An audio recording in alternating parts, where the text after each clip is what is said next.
Welcome back, book lovers. It's time to dive deep into the world of personal transformation and habit building once again. I'm your host, and today we're embarking on an exciting journey as we delve into part 2 of the renowned book, Atomic Habits, by James Clear. But before we embark on this transformative journey, make sure to subscribe to our channel and activate the notification bell to receive all the latest updates, inspiring content, and valuable insights on personal growth and self-improvement. Why tiny changes make a big difference. The fate of British cycling changed one day in 2003. The organization, which was the governing body for professional cycling in Great Britain, had recently hired Dave Brailsford as its new performance director. At the time, professional cyclists in Great Britain had endured nearly 100 years of mediocrity. Since 1908, British riders had won just a single gold medal at the Olympic Games, and they had fared even worse in cycling's biggest race, the Tour de France. In 110 years, no British cyclist had ever won the event. In fact, the performance of British riders had been so underwhelming that one of the top bike manufacturers in Europe refused to sell bikes to the team because they were afraid that it would hurt sales if other professionals saw the Brits using their gear. Brailsford had been hired to put British cycling on a new trajectory. What made him different from previous coaches was his relentless commitment to a strategy that he referred to as the aggregation of marginal gains, which was the philosophy of searching for a tiny margin of improvement in everything you do. Brailsford said, the whole principle came from the idea that if you broke down everything you could think of that goes into riding a bike, and then improve it by 1%, you will get a significant increase when you put them all together. Brailsford and his coaches began by making small adjustments you might expect from a professional cycling team. They redesigned the bike seats to make them more comfortable and rubbed alcohol on the tires for a better grip. They asked riders to wear electrically heated overshorts to maintain ideal muscle temperature while riding and used biofeedback sensors to monitor how each athlete responded to a particular workout. The team tested various fabrics in a wind tunnel and had their outdoor riders switch to indoor racing suits, which proved to be lighter and more aerodynamic. But they didn't stop there. Brailsford and his team continued to find 1% improvements in overlooked and unexpected areas. They tested different types of massage gels to see which one led to the fastest muscle recovery. They hired a surgeon to teach each rider the best way to wash their hands to reduce the chances of catching a cold. They determined the type of pillow and mattress that led to the best night's sleep for each rider. They even painted the inside of the team truck white, which helped them spot little bits of dust that would normally slip by unnoticed but could degrade the performance of the finely tuned bikes. As these and hundreds of other small improvements accumulated, the results came faster than anyone could have imagined. Just 5 years after Brailsford took over, the British cycling team dominated the road and track cycling events at the 2008 Olympic Games in Beijing, where they won an astounding 60% of the gold medals available. 4 years later, when the Olympic Games came to London, the Brits raised the bar as they set 9 Olympic records and 7 world records. That same year, Bradley Wiggins became the first British cyclist to win the Tour de France.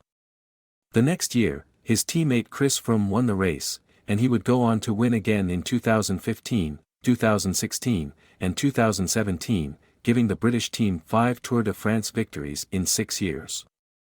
During the 10-year span from 2007 to 2017, British cyclists won 178 World Championships and 66 Olympic or Paralympic gold medals and captured 5 Tour de France victories in what is widely regarded as the most successful run in cycling history. How does this happen? How does a team of previously ordinary athletes transform into world champions with tiny changes that, at first glance, would seem to make a modest difference at best? Why do small improvements accumulate into such remarkable results, and how can you replicate this approach in your own life? It is so easy to overestimate the importance of one defining moment and underestimate the value of making small improvements on a daily basis. Too often, we convince ourselves that massive success requires massive action. Whether it is losing weight, building a business, writing a book, winning a championship, or achieving any other goal, we put pressure on ourselves to make some earth-shattering improvement that everyone will talk about. Meanwhile, improving by 1% isn't particularly notable, sometimes it isn't even noticeable, but it can be far more meaningful. Especially in the long run. The difference a tiny improvement can make over time is astounding. Here's how the math works out: if you can get 1% better each day for 1 year, you'll end up 37 times better by the time you're done. Conversely, if you get 1% worse each day for 1 year, you'll decline nearly down to zero. What starts as a small win or a minor setback accumulates into something much more. Habits are the compound interest of self-improvement. The same way that money multiplies through compound interest, the effects of your habits multiply as you repeat them. They seem to make little difference on any given day, and yet the impact they deliver over the months and years can be enormous. It is only when looking back 2, 5, or perhaps 10 years later that the value of good habits and the cost of bad ones become strikingly apparent. This can be a difficult concept to appreciate in daily life. We often dismiss small changes because they don't seem to matter very much in the moment. If you save a little money now, you're still not a millionaire. If you go to the gym 3 days in a row, you're still out of shape. If you study Mandarin for an hour tonight, you still haven't learned the language. We make a few changes, but the results never seem to come quickly, and so we slide back into our previous routines. Unfortunately, the slow pace of transformation also makes it easy to let a bad habit slide. If you eat an unhealthy meal today, the scale doesn't move much. If you work late tonight and ignore your family, they will forgive you. If you procrastinate and put your project off until tomorrow, there will usually be time to finish it later. A single decision is easy to dismiss. But when we repeat 1% errors, day after day, by replicating poor decisions, duplicating tiny mistakes, and rationalizing little excuses, our small choices compound into toxic results. It's the accumulation of many missteps, a 1% decline here and there, that eventually leads to a problem. The impact created by a change in your habits is similar to the effect of shifting the route of an airplane by just a few degrees.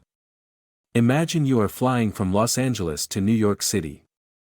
If a pilot leaving from LAX adjusts the heading just 3.5 degrees south, you will land in Washington, D.C., instead of New York. Such a small change is barely noticeable at takeoff. The nose of the airplane moves just a few feet, but when magnified across the entire United States, you end up hundreds of miles apart. Similarly, a slight change in your daily habits can guide your life to a very different destination. Making a choice that is 1% better or 1% worse seems insignificant in the moment, but over the span of moments that make up a lifetime, these choices determine the difference between who you are and who you could be. Success is the product of daily habits, not once-in-a-lifetime transformations. That said, it doesn't matter how successful or unsuccessful you are right now. What matters is whether your habits are putting you on the path toward success. You should be far more concerned with your current trajectory than with your current results. If you're a millionaire but you spend more than you earn each month, then you're on a bad trajectory. If your spending habits don't change, it's not going to end well. Conversely, if you're broke, but you save a little bit every month, then you're on the path toward financial freedom, even if you're moving slower than you'd like. Your outcomes are a lagging measure of your habits. Your net worth is a lagging measure of your financial habits. Your weight is a lagging measure of your eating habits. Your knowledge is a lagging measure of your learning habits. Your clutter is a lagging measure of your cleaning habits. You get what you repeat. If you want to predict where you'll end up in life, all you have to do is follow the curve of tiny gains or tiny losses, and see how your daily choices will compound 10 or 20 years down the line. Are you spending less than you earn each month? Are you making it into the gym each week? Are you reading books and learning something new each day? Tiny battles like these are the ones that will define your future self. Time magnifies the margin between success and failure. It will multiply whatever you feed it. Good habits make time your ally. Bad habits make time your enemy. Habits are a double-edged sword. Bad habits can cut you down just as easily as good habits can build you up, which is why understanding the details is crucial. You need to know how habits work and how to design them to your liking, so you can avoid the dangerous half of the blade. Imagine that you have an ice cube sitting on the table in front of you. The room is cold and you can see your breath. It is currently 25 degrees. Ever so slowly, the room begins to heat up. 26 degrees. 27. 28. The ice cube is still sitting on the table in front of you. 29 degrees. 30. 31. Still, nothing has happened. Then, 32 degrees. The ice begins to melt. A 1-degree shift, seemingly no different from the temperature increases before it, has unlocked a huge change. Breakthrough moments are often the result of many previous actions, which build up the potential required to unleash a major change. This pattern shows up everywhere. Cancer spends 80% of its life undetectable, then takes over the body in months.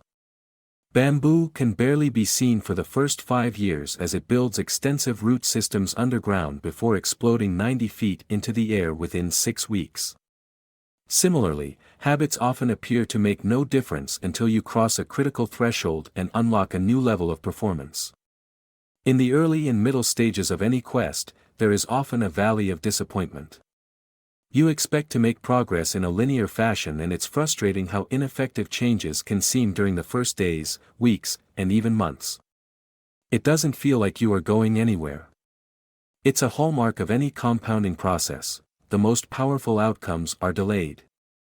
This is one of the core reasons why it is so hard to build habits that last. People make a few small changes, fail to see a tangible result, and decide to stop. You think, I've been running every day for a month, so why can't I see any change in my body? Once this kind of thinking takes over, it's easy to let good habits fall by the wayside. But in order to make a meaningful difference, habits need to persist long enough to break through this plateau, what I call the plateau of latent potential. If you find yourself struggling to build a good habit or break a bad one, it is not because you have lost your ability to improve. It is often because you have not yet crossed the plateau of latent potential. Complaining about not achieving success despite working hard is like complaining about an ice cube not melting when you heated it from 25 to 31 degrees. Your work was not wasted, it is just being stored. All the action happens at 32 degrees. When you finally break through the plateau of latent potential, people will call it an overnight success. The outside world only sees the most dramatic event rather than all that preceded it. But you know that it's the work you did long ago, when it seemed that you weren't making any progress, that makes the jump today possible. It is the human equivalent of geological pressure. 2 tectonic plates can grind against one another for millions of years, the tension slowly building all the while. Then, one day, they rub each other once again, in the same fashion they have for ages, but this time the tension is too great. An earthquake erupts. Change can take years, before it happens all at once. Mastery requires patience. The San Antonio Spurs, one of the most successful teams in NBA history, have a quote from social reformer Jacob Riis hanging in their locker room: "When nothing seems to help, I go and look at a stonecutter hammering away at his rock, perhaps 100 times without as much as a crack showing in it. Yet at the 101st blow it will split in two, and I know it was not that last blow that did it, but all that had gone before." All big things come from small beginnings. The seed of every habit is a single, tiny decision. But as that decision is repeated, a habit sprouts and grows stronger. Roots entrench themselves and branches grow. The task of breaking a bad habit is like uprooting a powerful oak within us. And the task of building a good habit is like cultivating a delicate flower one day at a time. But what determines whether we stick with a habit long enough to survive the plateau of latent potential and break through to the other side? What is it that causes some people to slide into unwanted habits and enables others to enjoy the compounding effects of good ones? Prevailing wisdom claims that the best way to achieve what we want in life, getting into better shape, building a successful business, relaxing more and worrying less, spending more time with friends and family, is to set specific, actionable goals. For many years, this was how I approached my habits too. Each one was a goal to be reached. I set goals for the grades I wanted to get in school, for the weights I wanted to lift in the gym, for the profits I wanted to earn in business. I succeeded at a few, but I failed at a lot of them. Eventually, I began to realize that my results had very little to do with the goals I set and nearly everything to do with the systems I followed. What's the difference between systems and goals? It's a distinction I first learned from Scott Adams, the cartoonist behind the Dilbert comic. Goals are about the results you want to achieve. Systems are about the processes that lead to those results. If you're a coach, your goal might be to win a championship. Your system is the way you recruit players, manage your assistant coaches, and conduct practice. If you're an entrepreneur, your goal might be to build $1 million business. Your system is how you test product ideas, hire employees, and run marketing campaigns.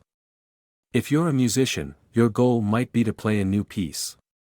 Your system is how often you practice, how you break down and tackle difficult measures, and your method for receiving feedback from your instructor. Now for the interesting question: if you completely ignored your goals and focused only on your system, would you still succeed? For example, if you were a basketball coach and you ignored your goal to win a championship and focused only on what your team does at practice each day, would you still get results? I think you would. The goal in any sport is to finish with the best score, but it would be ridiculous to spend the whole game staring at the scoreboard. The only way to actually win is to get better each day. In the words of 3-time Super Bowl winner Bill Walsh, the score takes care of itself. The same is true for other areas of life. If you want better results, then forget about setting goals. Focus on your system instead. What do I mean by this? Are goals completely useless? Of course not. Goals are good for setting a direction, but systems are best for making progress. A handful of problems arise when you spend too much time thinking about your goals and not enough time designing your systems. Problem number 1: winners and losers have the same goals. Goal setting suffers from a serious case of survivorship bias. We concentrate on the people who end up winning, the survivors, and mistakenly assume that ambitious goals led to their success while overlooking all of the people who had the same objective but didn't succeed. Every Olympian wants to win a gold medal. Every candidate wants to get the job. And if successful and unsuccessful people share the same goals, then the goal cannot be what differentiates the winners from the losers. It wasn't the goal of winning the Tour de France that propelled the British cyclists to the top of the sport. Presumably, they had wanted to win the race every year before, just like every other professional team. The goal had always been there. It was only when they implemented a system of continuous small improvements that they achieved a different outcome. Problem number 2: achieving a goal is only a momentary change. Imagine you have a messy room and you set a goal to clean it. If you summon the energy to tidy up, then you will have a clean room, for now. But if you maintain the same sloppy, pack-rat habits that led to a messy room in the first place, soon you'll be looking at a new pile of clutter and hoping for another burst of motivation. You're left chasing the same outcome because you never changed the system behind it. You treated a symptom without addressing the cause. Achieving a goal only changes your life for the moment. That's the counterintuitive thing about improvement. We think we need to change our results, but the results are not the problem. What we really need to change are the systems that cause those results. When you solve problems at the results level, you only solve them temporarily. In order to improve for good, you need to solve problems at the systems level. Fix the inputs and the outputs will fix themselves. Problem number 3, goals restrict your happiness. The implicit assumption behind any goal is this: once I reach my goal, then I'll be happy. The problem with a goals-first mentality is that you're continually putting happiness off until the next milestone. I've slipped into this trap so many times I've lost count. For years, happiness was always something for my future self to enjoy. I promised myself that once I gained 20 pounds of muscle or after my business was featured in the New York Times, then I could finally relax. Furthermore, goals create an either-or conflict: either you achieve your goal and are successful, or you fail and you are a disappointment. You mentally box yourself into a narrow version of happiness. This is misguided. It is unlikely that your actual path through life will match the exact journey you had in mind when you set out. It makes no sense to restrict your satisfaction to one scenario when there are many paths to success. A systems-first mentality provides the antidote. When you fall in love with the process rather than the product, you don't have to wait to give yourself permission to be happy. You can be satisfied anytime your system is running. And a system can be successful in many different forms, not just the one you first envision. Problem number 4, goals are at odds with long-term progress. Finally, a goal-oriented mindset can create a yo-yo effect. Many runners work hard for months, but as soon as they cross the finish line, they stop training. The race is no longer there to motivate them. When all of your hard work is focused on a particular goal, what is left to push you forward after you achieve it? This is why many people find themselves reverting to their old habits after accomplishing a goal. The purpose of setting goals is to win the game. The purpose of building systems is to continue playing the game. True long-term thinking is goalless thinking. It's not about any single accomplishment. It is about the cycle of endless refinement and continuous improvement. Ultimately, it is your commitment to the process that will determine your progress. If you're having trouble changing your habits, the problem isn't you. The problem is your system. Bad habits repeat themselves again and again, not because you don't want to change, but because you have the wrong system for change. You do not rise to the level of your goals. You fall to the level of your systems. Focusing on the overall system, rather than a single goal, is one of the core themes of this book. It is also one of the deeper meanings behind the word atomic. By now, you've probably realized that an atomic habit refers to a tiny change, a marginal gain, a 1% improvement. But atomic habits are not just any old habits, however small. They are little habits that are part of a larger system. Just as atoms are the building blocks of molecules, atomic habits are the building blocks of remarkable results. Habits are the compound interest of self-improvement. Getting 1% better every day counts for a lot in the long run. Habits are a double-edged sword.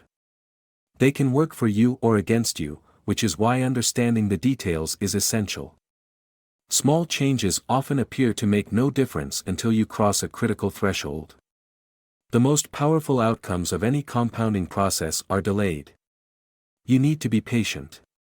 An atomic habit is a little habit that is part of a larger system. Just as atoms are the building blocks of molecules, atomic habits are the building blocks of remarkable results.